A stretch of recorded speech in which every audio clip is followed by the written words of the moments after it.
우리가 이미 살폈습니다만 요한계시록에 의하면 인간과 우주를 위한 하나님의 시간표는 이미 짜여져 있습니다. 현실입니다. 영적 현실입니다. 근데 그 시간표는 7번씩 3번 반복해서 합이 21번이죠. 재앙으로 짜여져 있습니다. 재앙. 지난번에 살펴봤듯이 전쟁, 기근, 홍수, 질병, 환경 파괴 등으로 3분의 1이 고통을 당하고 죽임을 당하는 일들이 반복적으로 일어납니다. 자, 이렇게 보면 하나님의 시간표는 너무 끔찍합니다. 이런 시간표를 강조하거나 자꾸 다루는 교회나 기독교는 싫습니다. 부담스럽습니다. 이런 설교를 자주 하면 길을 틀어막고 도망가고 싶은 생각이 우리 속에서 막 꿈틀거리고 올라옵니다. 우리 군사님들 식사 마지막 총가하면서 교제한다고 목동 들어갔다가 길을 잃어서 좀 헤매는데 목동에 교회들이 얼마나 많은지요. 큰 교회들이 많더라고요. 근데 크게 간판들이 현수막이 붙어 있는데 행복을 주는 교회라. 우리 교회로 오라고. 비전을 주고 행복을 주는 교회, 기쁨과 감사를 주는 교회 막 걸어 붙었는데, 야, 저게 가면 좋겠다는 생각이 많이 들었습니다. 그러나 하나님 말씀을 들여다보면 끔찍한 재앙이 21번, 그러니까 예수님 지금 요한이 이 계시를 받고, 아니 처음부터 마찬가지입니다. 타락한 이후에 주님이 오실 때까지 시간표는 재앙입니다. 3분의 1이 고통을 당하고 죽임을 당하는 일들이 반복됩니다. 그런데 여러분 조금만 더 깊이 들여다보면 이 재앙이야말로 선이라는 사실을 깨닫게 됩니다. 재앙을 통해서 전멸을 막을 수 있기 때문에 그렇습니다. 3분의 1을 죽여 3분의 1을 살리는 하나님의 비밀이 이 속에 들었다는 사실을 깨닫게 됩니다. 이해가 잘 안 되시면 여러분 이렇게 보시면 됩니다. 요즘 우리 얼마 전에 아프리카 혈병이라고 그랬죠. 아프리카 혈병하고 구제역 때문에 구제역 또는 아프리카 혈병 걸린 돼지 한 마리가 발견되면 반경 50km 내지 100km 안에 있는 모든 돼지떼를 살처분해야 됩니다. 살처분이라는 게 뭔지 아시잖아요. 산채로 갖다 땅에 묻는 겁니다. 그런 끔찍한 일, 그런 일을 해야 돼요. 왜 그렇습니까? 왜 그럽니까? 전국에 있는 돼지떼를 살리기 위해서입니다. 그러지 않고서는 전국의 돼지떼를 다 죽이기 때문에 어쩔 수 없이 살리기 위해서 3분의 1을 살처분하는 겁니다. 그래서 참 끔찍하고 예를 들기가 민망합니다만 살처분 어쩔 수가 없는 겁니다. 그래야 살려낼 수가 있습니다.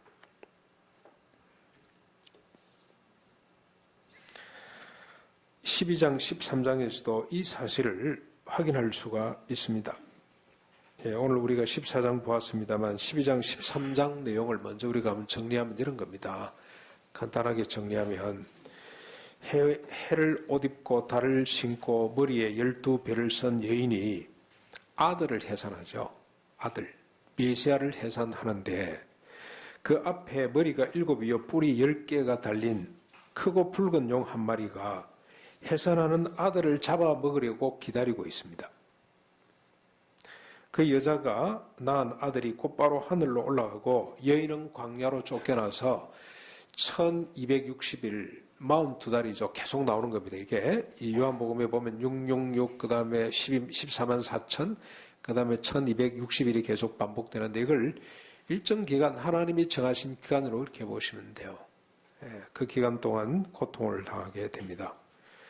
하늘로 올라간 아들을 잡아먹겠다고 용이 하늘까지 올라갔다가 쫓김을 받고 싸움에서 지고 쫓겨서 지상으로 내려옵니다.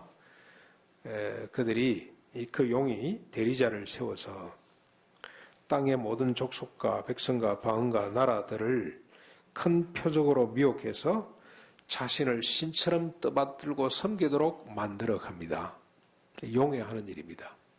여기 보시면 모든 민족과 모든 족속과 방언과 나라들, 이 세상 전체입니다. 전체 사람들을 사람이면 사람, 민족이면 민족, 문화면 문화, 모든 것들을 사로잡고 큰 표적으로 사로잡아 자기를 섬기도록 합니다. 그리고 모든 세상 사람들이죠. 자세히 보면은 큰 자나 작은 자, 가난한 자나 부자, 자유인이나 종들이나 그 오른손과 이마에 666표를 받도록 합니다. 666에 대한 해석들을 뭐 합니다만 그건 뭐 그냥 숫자라고 보시면 돼요. 이 용이 용은 사탄인데 사탄이 666표를 주어서 그 대리자를 세웠어요. 대리자를 세워가지고 표를 받도록 하는데 이 표를 받지 않은 사람은 모든 경제 활동에서 배제됩니다. 그리고 죽음으로 내몰리게 됩니다. 정치, 경제, 권력을 장악하고 사람들을 완전히 통제한다는 뜻이 되겠죠.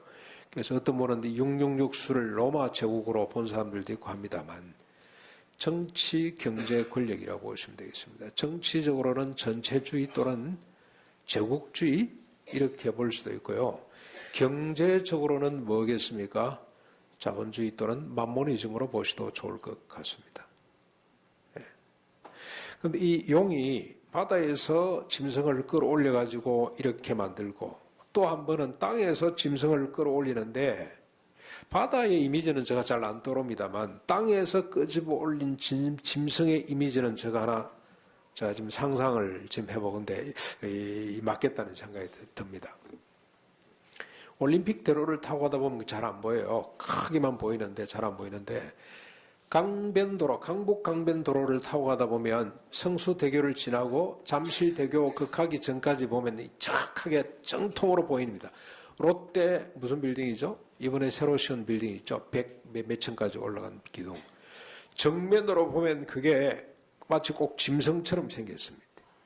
귀가 있고 눈이 있고 그 다음에 저녁이 되면 그게 레온산을 입혀가지고 불이 번쩍번쩍 하는 게 눈을 끔뻑끔뻑 하는 것 같은 이런 생각, 이미지를 줍니다.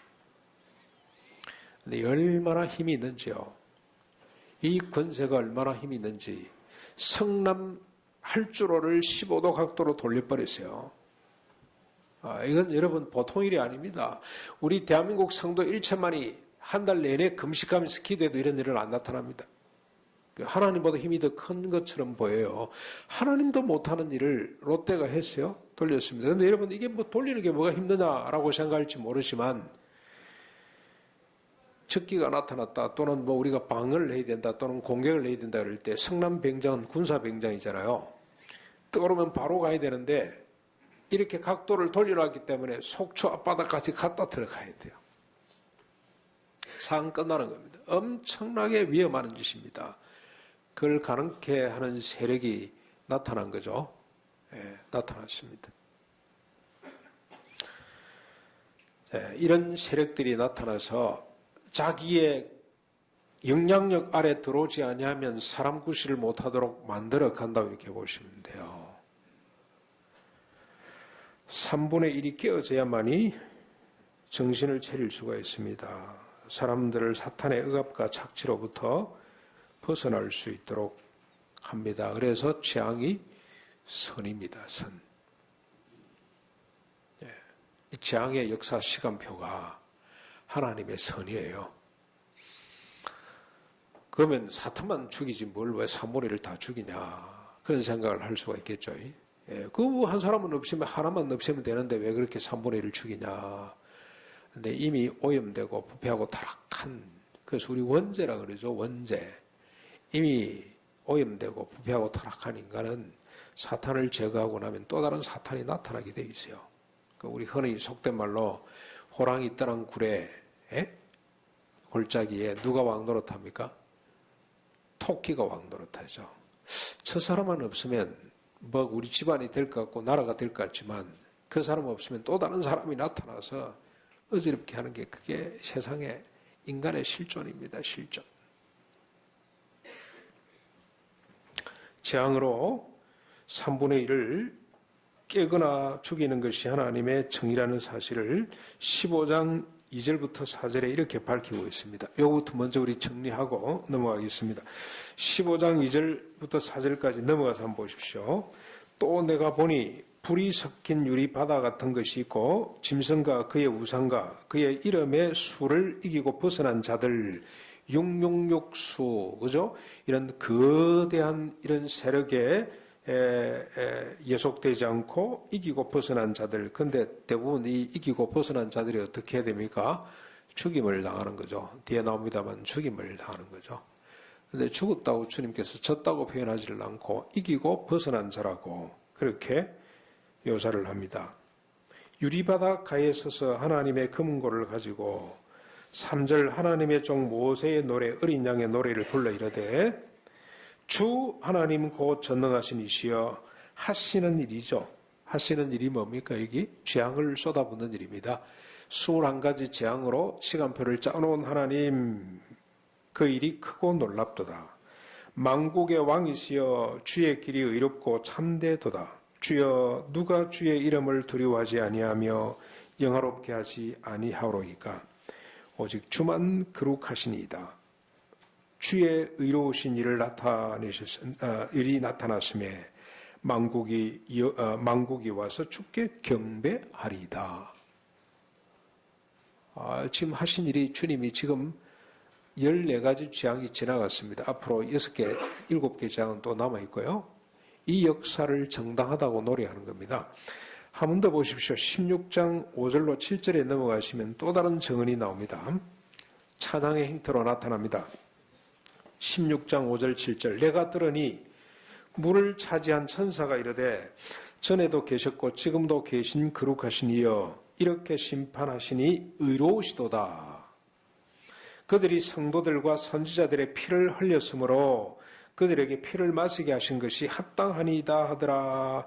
또 내가 들으니 제단이 말하기를 그러하다. 주 하나님 곧 전능하신 이시여 심판하시는 것이 참되시고 의로우시도다 하더라.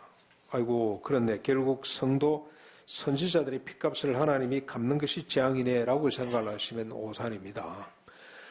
여러분 성도 선지자들은 뭐 하는 사람들입니까? 이 땅에 하나님의 뜻을 펼치는 거죠. 하나님의 뜻이 뭡니까?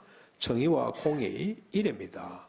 이 땅의 모든 인간들이 아름다운 밀로 배를 채우고 일평생토록 행복하게 살도록 하기 위해서 주님이 세운 종들이 선지자들이고 성도들입니다. 오늘 예수 믿는 사람들인데 구약으로 치면 이스라엘 백성들인데 이를 잔해하고 이를 제거했다는 것은 곧 사탄의 욕심, 사탄의 세력으로 세상의 정의와 평화를 깨뜨리고 있다 이렇게 보시면 됩니다. 그 세력을 재앙으로 진멸하시는 것이 3분의 1을 깨뜨리는 것이 정의롭다고 그렇게 선포를 하고 있습니다. 하나님의 재앙은 하나님의 시간표는 정의롭고 의롭습니다. 정당합니다. 여기에 대해서는 우리가 더 이상 의심 갖거나 시비를 걸지 말았으면 좋겠습니다. 아 그렇구나. 재앙의 역사구나. 중요한 것은 뭡니까? 우리들입니다. 이런 시간표 속에서 성도인 우리가 어떤 사람이며 어떻게 살아야 하는지를 아는 것이 중요합니다. 오늘 본문은 이 부분을 정확히 이야기하고 있습니다. 사이에 끼어있는 본문이죠. 7가지 재앙, 인재앙 다음에 사이에 낀 부분이 나오고 그때는 하나님이 성도의 눈물을 닦인다는 말씀이 있었고 두 번째 나팔 재앙 다음에 대접재앙 전에 또 낀 본문이 하나 있는데 이게 바로 오늘 본문이거든요. 오늘 예수 믿는 사람들이 자신을 어떻게 인식하며 어떻게 살아야 될 것인지를 주님께서 말씀해 주는 거예요. 재앙의 시간표 속에 예수 믿는 사람들 14만 4천 사람들이 어떻게 살아야 될지에 대한 말씀이라고 보시면 됩니다. 이제 본문을 두 부분으로 나눠서 보겠습니다. 첫째는 1절부터 5절까지인데요. 성도가 어떤 사람인지를 알려줍니다. 그 다음에 6절부터 13절까지 성도가 어떻게 살아야 될지, 뭘 추구하며 어떻게 어떤 목표를 향해 가야 할지를 잘 알려주고 있습니다. 먼저 1절부터 5절까지 성도가 어떤 존재인지부터 한번 살펴보시죠. 1절 보십시오. 또 내가 보니 지금 요한이 계속 보고 들은 것을 기록한 겁니다. 창작이 아닙니다. 자기가 보고 들은 것을 그대로 기록해 놓은 것입니다. 또 내가 보니 보라 어린 양이 시온산에 있었고 그와 함께 14만 4천이죠. 14만 4천이 세 번 나옵니다. 세 번. 이 숫자 때문에 이단들도 생기고 하고 막 그럽니다만 여러분 이 숫자는 충만한 수라고 보시면 돼요. 하나님이 원하시는 수. 마치 우리가 하나 적당하게 생각하죠. 둘은 좀 버겁게 생각하고 셋 놓으면 뭐 인생 망치는 것처럼 생각을 하는데 하나님이 생각하는 온당한 온전한 숫자 14만 4천이라고 보시면 됩니다. 그 14만 4천이 서 있는데 그들의 이마에는 어린 양의 이름과 그의 아버지의 이름을 쓴 것이 있더라. 일단 성도는 14만 4천 명입니다. 어린 양과 함께 하나님의 보좌 앞에 서 있는 자들입니다. 그런데 그 이마에는 어린 양 예수와 그 아버지 하나님의 이름이 쓰여져 있습니다. 저 이마에 오세택하고 쓰여진 것이 아니고 누구 이름이 쓰여져 있습니까? 저 이마에? 여러분 안 보이시죠? 그런데 이 쓰여져 있습니다. 예수 그리스도, 그 다음에 또 하나 하나님 이름이 쓰여져 있어요. 성령 이름은 왜 안 계신가? 성령님은 우리 안에 계시기 때문에 이름 쓸 필요가 없지. 안에 지금 계시기 때문에, 내재에 계시기 때문에. 무슨 말입니까? 예수 그리스도 하나님 이름이 쓰여졌다는 것은 소유자라는 뜻이겠죠. 소유자. 내 이름이 쓰여져 있는 것이 아니고 주님의 이름이 쓰여져 있어요. 하나님의 것이라는 뜻입니다.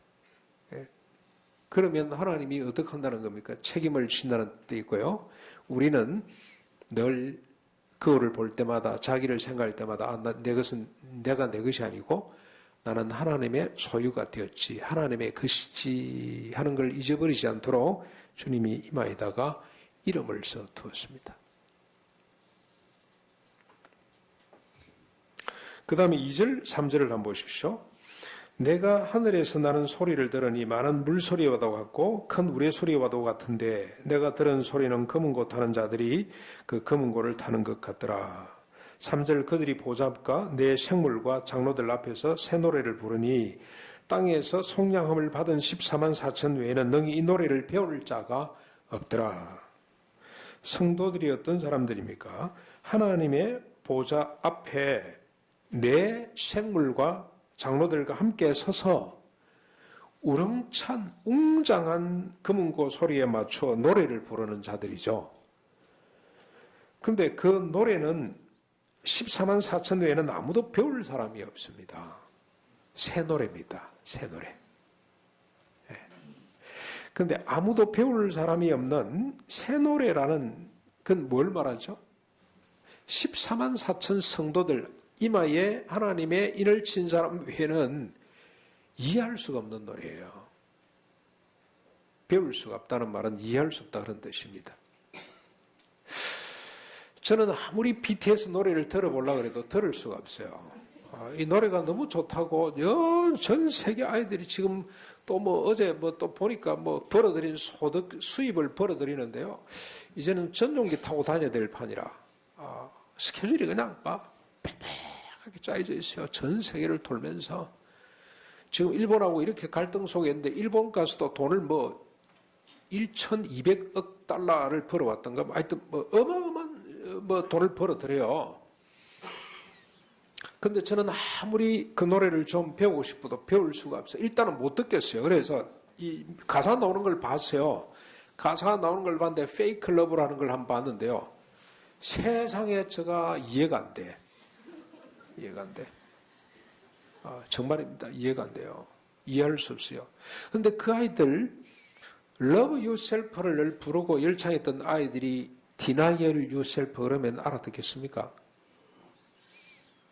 자기를 사랑하라 그랬는데 원수를 사랑하라는 노래잖아요. 새 노래가 무슨 노래입니까? 우리가 부를 새 노래는 네 자신을 사랑해, 네 자신을 사랑해가 아니고 원수를 사랑해, 원수를 사랑해 그 노래를 그 애들이 알 수가 있을까요? 부를 수 있을까요? 저는 도무지 가사를 보고는 더 배울 마음이 없어졌어요. 더 배우고 싶은 마음이 없어졌습니다. 자기를 사랑해, 자기를. 페이크 로고는 보니까 내가 너를 사랑한다 그래서 내가 너를 위해 모든 걸 다 할 거야 그랬는데 알고 봤더니 그게 가짜였다고. 자기 고백적인 요소는 좀 있긴 있어요. 그런데 내가 너를 사랑해 그러니까 이 노래를 듣는 아이들은 그냥 완전히 반할 것 같아. 메시아도 이런 메시아가 없어. 근데 제가 이런 생각이 들었어요. 어제 그 생각을 하면서 촛불집 애들이 한번 나가면 끝내줄 텐데 그냥. 촛불집 나와서 검찰 개혁을 한번 부르면 바로 끝날 텐데, 내일 끝날 텐데. 얘들이 왜 이런 노래를 안 부르지? 왜 못 부르지? 뭐 때문에 그렇습니까? 여러분, 검찰 개혁은 반드시 이루어져야 됩니다. 이건 설교하고 좀 다른 부분이라고 생각하지 마시고 한번 들어보십시오. 우리 지난번에도 한번 말씀을 드렸습니다만 우리 교회 새로 오신 분들 또 뒤에 오신 분들을 위해 잠깐 소개를 하죠. 왜 검찰 개혁이 필요하냐? 제가 한번 당했어요. 저 때문에 당한 게 아니고요. 여기 목동에 조그마한 교회, 개척교회가 섰는데 목사님이 열심히 목회를 해서 제가 보니까 딸이 미국에서 전화를 해서 알았기 때문에 연세가 한 60 가까이 된 분이 죽으라 해가지고 한 80명 정도 해서 이제 드디어 자기 교회를 짓기 위해서 땅을 나눠서 하는데 이게 잘못돼가지고 소송이 걸렸어요. 사기 얹힌 거죠. 그런데 민사소송에는 이겨서 근데 형사 기소가 돼가지고 감옥에 가 있는 거예요. 구명운동 하기 위해서 자기 동생이 달려오고 딸은 미국에서 나오지를 못하니까 전화를 걸었는데 김진홍 목사님한테 한다는 게 저한테 전화를 해가지고 둘의 교회잖아요. 그 저한테 전화 와가지고 그래서 보니까 김 목사님은 저 멀리 구리에 계시고 바빠서 그분은 이런 일 시간도 없고 목도이니까 바로 앞이니까 제가 가서 좀 도와주겠다고 찾아갔다가 제가 검찰 법조계가 어떻게 작동되는지를 제가 봤어요. 문서 위조입니다. 문서 위조. 맨 밑에 한 줄 요걸 위조했다는 거예요. 기가 찬 내용입니다. 둘이서 사인을 하고 문서를 도장을 찍었는데 맨 밑에 한 줄이 위조됐다는 거예요. 그래서 제가 법률 상식이 없으니까 그분 동생하고 이걸 들고 제가 늘 잘 아는 목사님, 우리 교회 오항의 권사님 때문에 이분이 또 조언을 해주고 우리 경식이 때문에 또 조언을 해줬던 장로님 한 분이 계세요. 찾아갔더니 장로님이 검사가 위조라면 위조입니다. 그분 이야기입니다. 검사가 위조라면 위조래요. 세상에 대한민국이 그래요. 검사가 위조라면은 그 어떻게 할 방법이 없습니다. 위조입니다. 그렇게 인정하고 들어가야 됩니다. 그래, 제가 물어봐서 그러면 방법이 없냐 그랬더니 방법이 있대요. 무슨 방법이냐 그랬더니 담당 판사가 누군지를 알아보래요. 판사가 누구예요? 변호사를 그러면 이 사람하고 정관 여울 수 있는 변호사를 쓰면 된대요. 그래서 그 변호사까지도 리스트를 보고 전해주더라니까. 이 동기고 이 사람이 이제 판사 부장 판사 출신이고 이 사람을 쓰면 됩니다. 그래서 제가 탐복을 했어요. 어째 이렇습니까? 그랬더니 다 먹고 살려고 하는 거 아닙니까? 자기도 좀 있으면 나와서 변호사 개원해야 되는데 그게 오늘 대한민국의 현실입니다. 현실. 이런 현실을 알고 우리 BTS 아이들이 나와서 검찰 개혁을 한번 불러버리면 내일이면 개혁이 될 것 같은데 왜 그걸 못하는지 모르겠어요. 세상 사람들은 하나님의 노래를 부를 수가 없습니다. 이해를 못해요. 새 노래를 몰라요. 저 높은 곳을 향하여를 부르던 사람이 저 낮은 곳을 알겠습니까? 중심부 고지를 향하던 사람들이 주변부 저지로 가자 그러면 그 이해가 되겠어요? 계문유하고 하방연대 아래쪽으로 우리가 손을 잡고 함께 가자 그러면 그게 이해가 되겠습니까? 일리아드 오디세이를 읽고 삼국지를 읽고 배운 사람에게 산상고원 보온 가치를 가르치면 그들이 이해가 되겠나요? 오늘 여러분 우리가 이게 지금 팔복이잖아요. 이 팔복 세상 사람들이 부를 수 있겠습니까? 이 노래를? 가난한 자가 복이 있대요. 의를 위해서 핍박을 받는 자가 복이 있답니다. 온유한 자가 땅을 차지한대요. 화평케 하는 자가 복이 있대요. 4절입니다. 4절 한번 보십시다. 이 사람들은 여자와 더불어 더럽히지 아니하고 순결한 자라 어린 양이 어디로 인도하든지 따라가는 자며 사람 가운데에서 속량함을 받아 처음 익은 열매로 하나님과 어린 양에게 속한 자들이니 그 입에는 거짓말이 없고 흠이 없는 자들이더라. 성도는 어떤 사람들입니까? 여자와 더불어 더럽히지 않고 순결한 자들입니다. 이 여자와 더럽히지 않는다는 것은 우리가 성적으로 문란해지지 않는다 그런 뜻도 있습니다만 여인과 더불어 음란한 짓, 요거는 우상숭배를 말합니다. 우상숭배. 죄 가운데서 가장 큰 죄가 뭡니까? 에스겔 36장에 보면 예수님이 피로 우리를 정결케 하는데 무슨 죄까지 정결케 한다는 표현이 있습니까? 우상숭배 죄까지도 정결하게 한다는 말씀이 있어요. 우상숭배가 뭡니까? 자기사랑입니다. 자기사랑. 우상을 만드는 이유가 자기사랑 때문에 사탄이 뭘로 우리를 다 홀해가지고 666표를 받게 만듭니까? 네 사랑하라는 겁니다. 이 표가 있으면 네가 행복해지고 네가 부자가 되고 네가 성공하고 출세하고 네가 고지에 설 수 있다는 말로 미혹해서 그 표를 받도록 하는 거 아닙니까? 성도는 어떤 사람입니까? 어린 양 예수께서 어디로 인도하든지 따라가는 자들입니다. 어디로 인도하든지 따라가는 자들입니다. 결정권을 전적으로 주님께 맡기고 수동적으로 따라가는 사람입니다. 주체적인 인간이 아닙니다. 철저하게 주님께서 인도하는 대로 가는 사람들이 이게 성도입니다. 왜 그렇습니까? 자신의 부족과 죄인됨을 알기 때문에 주체되기를 포기한 사람들입니다. 주님, 저는 저 인생을 책임질 수가 없습니다라고 고백한 사람들이죠. 가장 뛰어난 인물이 구약의 다윗 같고 솔로몬 같은 사람이에요. 다윗은 나는 죄인이라고 고백을 했고 솔로몬은 나는 헛되고 헛된 삶을 살았다고 고백을 한 사람들이잖아요. 그 사람들이 바라는 바가 뭡니까? 주님이 오셔서 내 왕의 자리를 차지해 주십시오. 그래서 주님이 이끄시는 대로 따라가는 사람들이 성도들입니다. 오늘까지 이런 생각을 했다가도 하나님 말씀에 저쪽이다 그러면 따라가는 거죠. 따라가는 거. 오늘까지 이런 감정 속에 살다가도 주님이 그건 옳지 않다, 이쪽이다라고 하면 그 감정을 버리고 이쪽으로 돌아가는 겁니다. 오늘까지 미워했다가도 주님이 사랑하라 그랬기 때문에 사랑으로 쫓아가는 것이 그게 오늘 성도의 모습이라고 표현을 하고 있습니다. 또 성도는 어떤 사람입니까? 사람들 가운데서 값을 지불하고 샀습니다. 속량했다는 말이 이 말이죠. 속량, 값을 지불하고 샀습니다. 그래서 하나님과 어린 양께 바쳐진 자들입니다. 성도는 자신의 것이 아닙니다. 하나님의 것입니다. 그래서 하나님의 것이라고 이마에도 이를 쳐놓았습니다. 그리고 성도는 또 어떤 사람입니까? 이 두 본문만 봐도 그렇죠. 우리가 성도를 정의할 수, 이렇게 다양하게 할 수가 있습니다. 성도는 어떤 사람입니까? 입에 거짓말이 없고 흠이 없는 자들입니다. 책망할 것이 없는 자들입니다. 같은 말이죠. 거짓말을 왜 하나요, 사람들이? 사람들이 거짓말을 하는 경우는 딱 두 가지죠. 하나는 자신을 과장할 때 거짓말이 필요하고 또 하나는 자신을 위장하고 자신을 변호할 때 거짓말이 또 필요하겠죠. 그런데 거짓말이 없다는 것은 자기를 과장하거나 변명할 말이 없는 사람들이죠. 이유도 없고 말이 없는 사람들입니다. 왜 그렇습니까? 하나님 말씀대로 사는 사람들이기 때문에 말씀에 옳은 것은 옳고 말씀에 그런 것은 그러다. 그래서 성도의 말은 지극히 심플해 단순합니다. 예? 아니요 밖에 없어요. 예 맞습니다. 아닙니다. 그건 아닙니다. 기준이 뭡니까?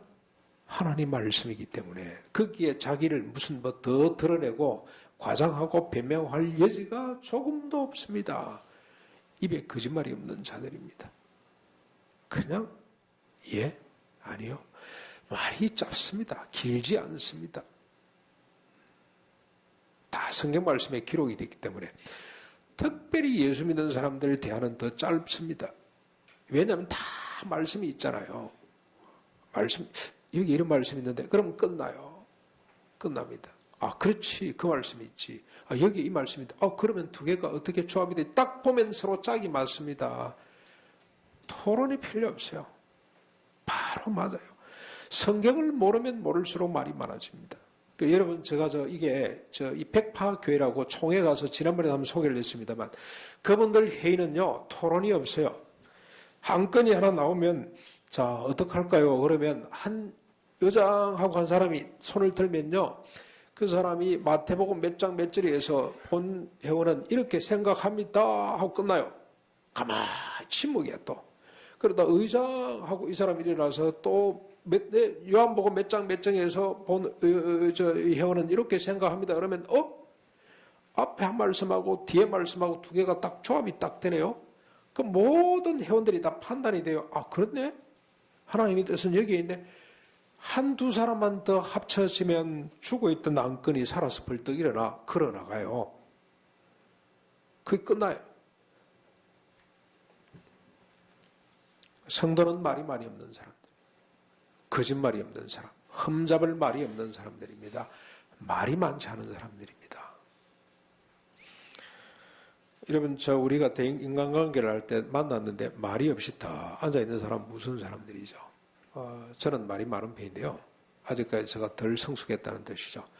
정말로 훌륭한 목사님들 앉으면 말이 별로 없어요. 그저 미소를 머금고 앉아 계십니다. 그런데 이상하게도 말을 하도록 만들어요. 그분은. 상대방의 말을 자꾸 쏟아내도록 만드는 그런 어떤 권위를 갖고 조용히 앉아서 그냥 고개를 끄덕끄덕. 그렇지, 그렇지. 성도의 모습이죠. 이렇게 정리를 해보면 성도됨이란 곧 구원을 말합니다. 구원. 십자가 부활로 거듭난 사람들의 모습 그 자체가 성도됨이라고 할 수가 있습니다. 성도는 하나님이 예수 그리스도의 십자가 부활로 만들어 놓으신 작품 그 자체입니다. 그래서 우리에게 소망이 넘칩니다. 자, 이제 성도가 어떻게 살아야 되는지 한번 살펴보시죠. 6절부터 13절까지인데 새 천사의 외침으로 일깨워주고 있습니다. 6절, 7절 한번 보십시오. 또 보니 다른 천사가 공중에 날아가는데 땅에 거주하는 자들 곧 모든 민족과 종족과 방언과 백성에게 전할 영원한 복음을 가졌더라. 그가 큰 음성으로 이르되 하나님을 두려워하며 그에게 영광을 돌리라. 이는 그의 심판의 시간이 이르렀음이니 하늘과 땅과 바다와 물들의 근원을 만드신 이를 경배하라. 성도가 해야 될 첫 번째 일이 뭡니까? 하나님이죠. 하나님. 어떤 하나님? 하늘과 땅과 바다와 물들의 근원을 만드시고 인간의 역사를 심판하시는 하나님을 두려워하며 그에게 영광과 경배를 돌리는 것입니다. 예배하는 겁니다. 예배하는 것. 네, 이게 성도가 해야 될 첫 번째, 가장 소중한 일입니다. 이 땅 위에 있을 동안에 우리가 해야 될 가장 소중한 일을 예배하는 겁니다. 두 번째, 8절 보십시오. 또 다른 천사 곧 둘째가 그 뒤를 따라 말하되 무너졌도다 무너졌도다 큰 성 바벨론이여 모든 나라에게 그의 음행으로 말미암아 진노의 포도주를 먹이던 자로다 하더라. 성도가 알아야 될 두 번째 것. 성도가 어떤 자세로 살아야 되느냐, 이 두 번째입니다. 뭡니까? 반드시 바벨론이 무너진다는 사실을 알아야 한다는 겁니다.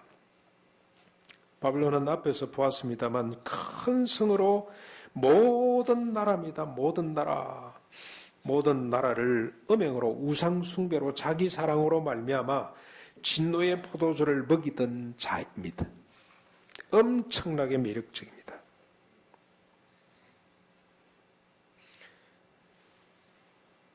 음행으로 자기 사랑으로 진노의 잔을 먹이던 자가 바벨론인데 그 바벨론은 영원히 존립할 수 없다는 사실을 알고 두려워하지도 말고 부러워하지도 말라는 뜻입니다. 되시겠죠? 네. 또 다른 천사가 세 번째입니다. 9절. 셋째가 그 뒤를 따라 큰 음성으로 말합니다. 만일 누구든지 짐승과 그의 우상에게 경배하고 이마에나 손에 편을 받으면 그도 하나님의 진노의 포도주를 마시리니 그 진노의 잔에 섞인 것이 없이 부은 포도주라. 진액 그대로 이 말이죠. 그렇죠? 반드시 이건 속임이 없다 그런 뜻으로 이해를 하셔야 되겠습니다. 거룩한 천사들 앞과 어린 양 앞에서 불과 유황으로 고난을 받으리니 그 고난이 연기가 세세토록 올라가리로다. 짐승과 그의 우상에게 경배하고 그의 이름표를 받은 자는 누구든지 밤낮 쉼을 얻지 못하리라 하더라. 성도가 알고 행해야 될 게 뭐냐면 하나님의 심판을 기억하면서 살아야 되는 겁니다. 누구든지 짐승과 그의 우상에게 경배하고 표를 받으면 진노의 포도주를 마시게 되고 쉼없는 유황불 속에서 고통을 받게 된다는 사실을 잊지 말아야 됩니다. 심판이 있다는 거 알아야 됩니다. 이 세상이 전부가 아니라는 사실을 알고 자기를 위해서 사는 사람들, 그 세력에 동조하는 사람들, 그래서 권세를 갖고 자기를 위해서 끝모르게 사는 사람들은 반드시 영원한 심판 처할 수밖에 없다는 사실을 꼭 알아야 된다 이 말입니다. 끝을 알아야 되는 거죠. 끝 종말이 어떻게 될지 알아야 된다.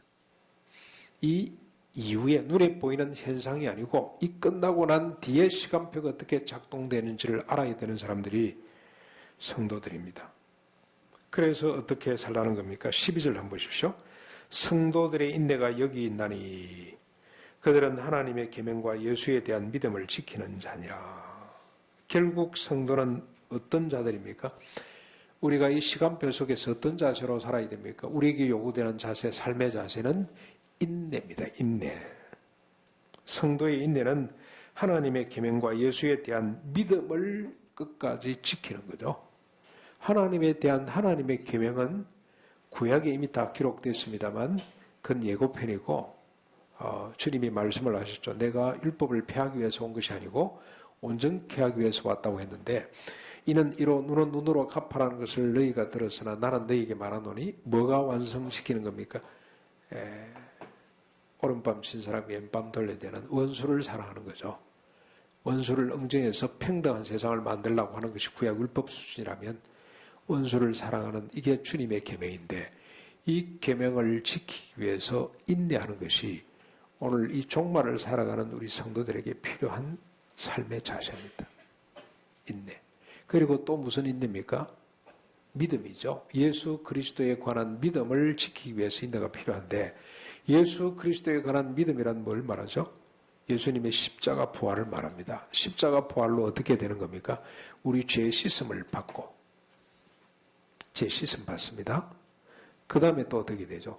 이것 잘 아는데 그 다음부터 좀 헷갈리는 것 같아요. 제가 여러분 저 공중 기도할 때 자세히 듣습니다. 소망을 가지고 듣습니다. 근데 여러분 여러 가지 감사도 하고 회개도 하고 많이 하시죠.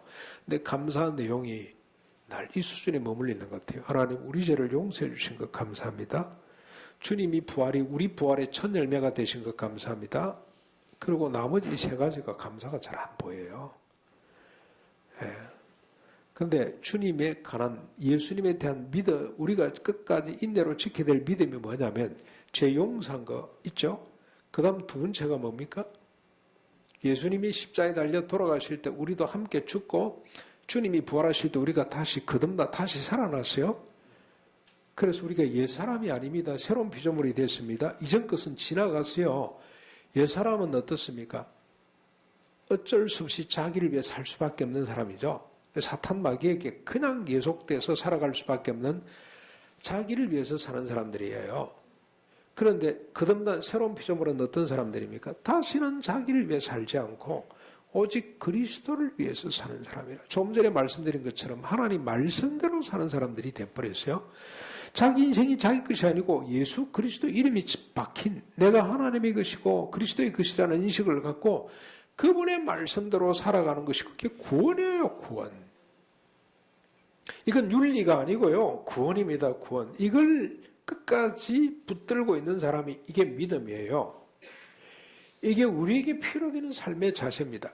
그뿐만이 아닙니다. 거기로 끝나는 것이 아니고 성령을 부어주셨어요.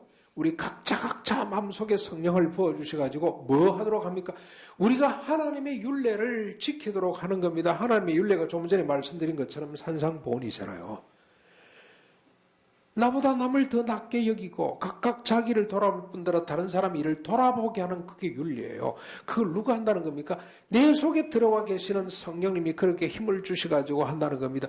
70번씩 7번도 용서하게 하시는 일을 성령님이 도와서 한다는 그게 우리가 지켜야 될 믿음의 내용입니다. 거기에 끝나는 것이 아니고 이런 사람을 교회로 불러서 공동체를 이루고 이 공동체가 뭔 일을 합니까? 우리 주님이 시작한 하나님의 나라 그 역사를 이어가도록 구원의 역사를 이어가도록 한다는 겁니다.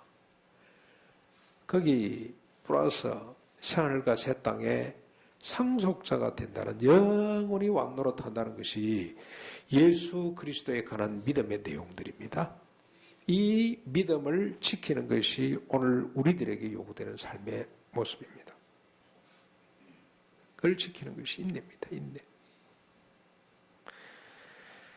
혹시 더 불편해졌습니까? 더 힘들어졌나요? 아이고 거기까지는 나고 하고 싶은 마음이 없는데 제 용상 정도가 좋지 나를 위해서 살지 않고 주님을 위해서 산다는 거 얼마나 힘든데 그게 내가 지금까지는 이런 생각을 했다가도 주님의 생각이 달라서 바꾸는 거잖아요. 얼마나 힘듭니까? 그래서 이번에는 천사가 아니라 하나님이 직접 성령과 더불어 함께 나서서 증언을 합니다. 그게 13절 내용이에요. 13절 같이 한번 보실까요? 또 내가 들으니 하늘에서 음성이 나서 이르되 기록하라. 지금 이후로 주 안에서 죽는 자들이 복이 있도다 하심에 성령이 맞장구를 칩니다. 이르시되 그러하다 그들이 수고를 거치고 시리니 이는 그들의 행한 일이 따름이라 하시더라. 무슨 말씀이죠? 성도가 성도로 살다가 그것 때문에 죽는 자가 복이 있다는 뜻이죠. 육체적으로 생리적으로 이게 우리가 죽는 것도 의미합니다만 성도가 믿음을 지키고 이 시간표 속에서 믿음을 지키고 666표를 받지 않고 믿음을 지키고 성도로서 살다가 그것 때문에 죽는 자가 있다면 그 사람은 복이 있다는 겁니다. 하나님이 하신 말씀이고 성령님이 동의를 했습니다. 왜 복이냐? 그까지도 설명을 하는데 수고를 거치고 쉴 수 있기 때문에 그렇습니다. 이 세상이 전부라면 억울하겠지만 이제 다음 하나님이 예비하신 영원한 우리 본향이 있습니다. 또 다른 삶이 있습니다. 그때 우리가 쉽니다. 그냥 쉬는 것이 아니고 우리가 했던 모든 수고를 그대로 갖고 오십니다. 그런데 이 쉬는 게 왜 중요합니까? 좀 전에 보았듯이 사탄 마귀와 그를 추종했던 666표를 받은 사람은 어떻게 됩니까? 유황불 속에서 쉼을 얻지 못합니다. 그런데 우리는 쉴 수 있단 말이죠. 사람에게 한번 죽는 것은 정한이 치고 그 이후에는 심판이 있습니다. 우리는 보이는 이 세상만 보고 사는 사람들이 아니고 영원한 세상을 보고 사는 사람들입니다. 그래서 믿음의 사람들은 다 나그네처럼 살았어요. 행인처럼 살았습니다. 나온 바 본향이 아니고 돌아갈 바 본향을 사모하면서 산 사람들입니다. 본향 가서 우리가 한 일을 고스란히 기억하면서 살게 됩니다. 믿음을 지키기 위해서 했던 모든 행위, 하나님의 나라 가치를 쫓았던 그 삶이 소멸되지 않고 그대로 남아있다는 뜻입니다. 하나님의 나라 가치는 위대한 것이 아닙니다. 지극히 일상 속에 있습니다. 넘어진 자에게 손을 내밀어주고 추위에 떨고 있는 사람 온기가 되어준 그거 하나님이 기억하신다는 거 아니에요. 그건 천국에서도 영원히 기억되고 남아있게 된다는 것입니다. 그 내용을 들고 하나님을 찬양하는 거죠. 천국에서 찬양할 일이 뭐가 있겠습니까? 이 땅에서 하나님, 주님께서 주신 연애, 주님이 저를 새로운 피조물로 삼아주셔가지고 제가 몇 번 우리 남편을 7번도 더 참게 하셨습니다. 주님은 해 뜨는 데서부터 해질 때까지 찬양 받으시기에 합당하신 분입니다. 그게 찬양의 내용이 된다 이 말입니다. 주님 때문에 정말로 세상에서 소외되고 고통받는 사람 친구가 될 수 있었습니다. 그 가치를 쫓게 하셨으니 감사합니다. 고지 중심부가 아니라 저지 주변부로 갈 수 있는 은혜를 주신 주님, 저 보십시오. 이렇게 살았습니다. 주님의 은혜입니다. 그게 남아있게 된다는 뜻입니다. 결국 성도는 죽음을 바라보고 가는 자들이죠. 예. 이렇게 주님을 위해서 살다가 죽임당하는 것이 성도됨의 확인이라 할 수가 있습니다. 그래서 13장 9절부터 10절까지 한번 보십시오. 13장 9절로 10절까지 여러분 아주 중요한, 이게 이상한 말씀이죠. 이상한 말씀. 근데 전체에서 보면 얼마나 소중한 퍼즐인지 모릅니다. 13장 9절 10절 우리 같이 한번 읽으실까요? 시작. 누구든지 귀가 있거든 들을지어다. 사로잡힐 자는 사로잡힐 것이요 칼에 죽을 자는 마땅히 칼에 죽을 것이니 성도들의 인내와 믿음이 여기 있느니라. 누구든지 귀가 있거든 들어라. 사로잡힐 자는 사로잡혀갈 것이요 칼에 죽을 자는 마땅히 칼에 죽을 것이니. 뭐 하다가 이렇게 됩니까? 믿음을 지키기 위해서, 하나님 말씀대로 살기 위해서, 성도로 살기 위해서 이렇게 될 자가 있으니 성도의 인내와 믿음이 여기 있다. 우리 예수 믿는 사람이 믿음을 지키고 인내해야 될 부분이 여기 있습니다. 여기가 뭐죠? 끌려가든지 사로잡혀가든지 칼에 죽든지. 김태학 집사님이 성경 읽을 때 감동이죠. 감동입니다. 저는 왜 그런지 압니다. 우리 집사님의 소망은 바로 천국에 있습니다. 예수 믿다가 끌려가서 돌아가신 남편을 천국에서 만날 거 아닙니까? 그렇죠? 이 세상이 전부라면 집사님만큼 불쌍한 사람이 없고 억울할 사람이 없죠. 그러나 세상이 감당할 수 없습니다. 왜냐하면 잠시 후에 그 남편을 만나 24 장로들과 함께 내 생물과 함께 영원토록 주님을 찬양할 날이 눈앞에 있기 때문에, 그래서 읽을 때 우리 마음속에 큰 감동이 왔습니다. 성도됨은 죽음으로 나타납니다. 끌려가고 칼에 죽는 것으로 나타납니다. 성도로 산다는 것은 곧 죽음으로 가는 것입니다. 그래서 주님도 이렇게 말씀을 하셨어요. 나를 위하여 죽고자 하는 자가 살 것이니라. 마태복음 10장 39절, 16장 25절, 누가복음 9장 24절. 주님은 또 이렇게 말씀을 했습니다. 하늘의 밀이 땅에 떨어져 죽어야 많은 열매를 맺느니라. 죽지 않고서는 맺을 수가 없습니다. 이 세상에서 자기의 생명을 미워하는 자라야 영생하도록 보존되리라고 주님이 말씀을 하셨어요.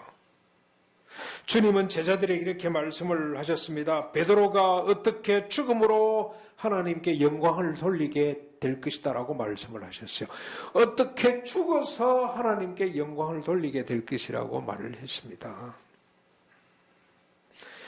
요한도 요한계시록 1장 9절에 자기를 이렇게 했죠. 나는 요한이요 요한은 예수의 환난과 나라와 참음에 동참하는 자라. 하나님의 말씀과 예수를 증언하였으므로 말미암아 밤모라는 섬에 끌려와 이렇게 유배 생활을 살고 있다고 자기를 소개했습니다. 사랑하는 성도 여러분, 살아서 큰 소리로 자신의 존재감을 높이는 것은 성도도 아니고 그것은 성도의 삶도 아닙니다. 죽어서 말없이 자신을 제물로 드리는 것이 성도요. 그것이 성도의 삶의 모습입니다. 이것이 구원이고 선입니다. 이것이 주님이 우리에게 가르쳐 주신 새 노래, 14만 4천 성도가 부를 새 노래입니다. 자, 이번에 풀립을 하면서도 제가 많은 분들에게 새 노래를 부르구나, 부를 자격이 있는 사람들이구나. 처음에 시작할 때 반대한 사람들도 있었습니다.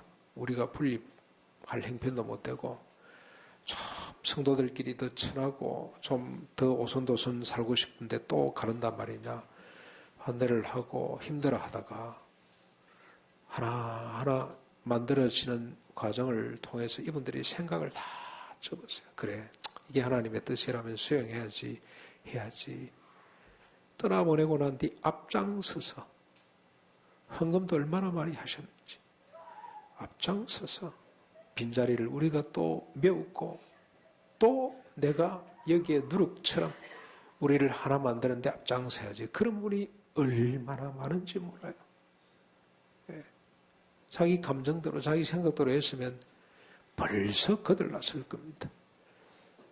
그런데 인내하고 소망을 가지고 참아주고 자기를 죽이는 거죠.